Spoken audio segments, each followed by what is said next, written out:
আপনি দেখবেন যত মানুষ সুদের সাথে লিপ্ত আছে, যত মানুষের ঘরে ইন্স্যুরেন্স আছে, বীমা আছে, যেগুলো সব নাজায়েজ, এগুলো সব হারাম।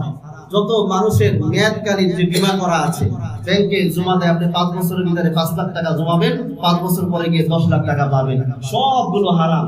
বাংলাদেশের ভিতরে যত ব্যাংক আছে, যত আপনার সুদের নামে হোক, ইন্টারেস্টের নামে হোক, মুনাফার নামে হোক, যে সুদগুলো খাওয়াচ্ছে, যে আপনি যদি এগুলো করেন, এটা আমরা আপনাকে মুনাফা দেব, যে আপনার দারিদ্রতা আস্তে আস্তে দূর হয়ে যাবে, দারিদ্র বিমোচন হবে। একটা বিষয় আপনার বুঝতে হবে, কোনদিন আল্লাহর আইনের বিরুদ্ধে গিয়ে পৃথিবীর বুকে কেউ কোনদিন শান্তি প্রতিষ্ঠা করতে পারে নাই, আর কেউ কোনদিন পারবেও না। কথা বলেন ঠিক কিনা? কেউ কোনদিন পারবে এটা? আল্লাহর আইনের বিরুদ্ধে গিয়ে কোশ্চিন কালেও পারবে না। দেখেন যত মানুষ সুদের ভিতরে লিপ্ত হয়েছে, তারা এই দারিদ্রতা কাটিয়ে কেউ কোনদিন ওটা উঠতে পারে নাই।